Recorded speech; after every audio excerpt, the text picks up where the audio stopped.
जब किसी का शरीर छूट जाता है तो हम लोग क्या कहते हैं कि देहांत हो गया, गुजर गए, चले गए, मृत्यु हो गई, आदि आदि।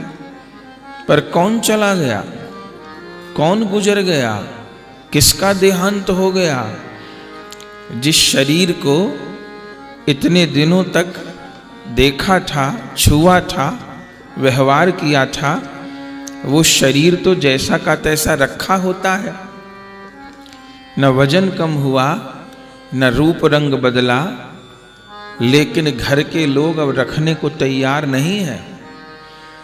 जिस घर में 50 साल से रह रहे थे, उस घर में कोई 5 दिन रखने को भी अब तैयार नहीं है। कहते हैं जल्दी ले जाओ, जल्दी ले जाओ, जल्दी ले जाओ।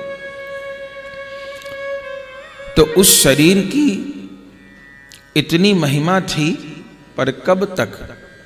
जब तक उसमें प्राण थे, जब तक उसमें चेतना थी।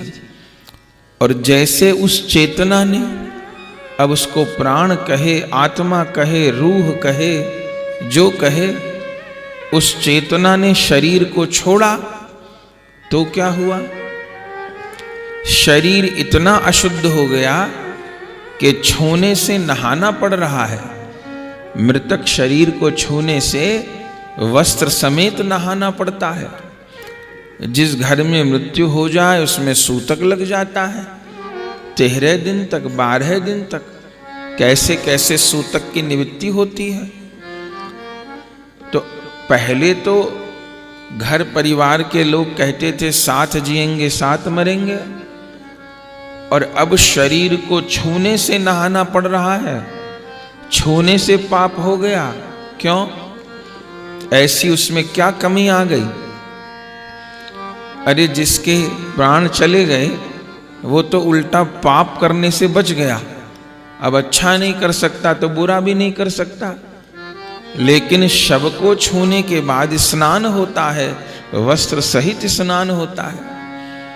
तो इतना अशुद्ध हो गया शरीर। क्यों? तो बात क्या समझनी होगी कि ये शरीर पवित्र नहीं है। ये हाथ पांव आंख नाक कान, ये चमड़ी पवित्र नहीं है। तो पवित्र वस्तु क्या है? वो भीतर जो चेतना बन के बैठा है वही पवित्र है।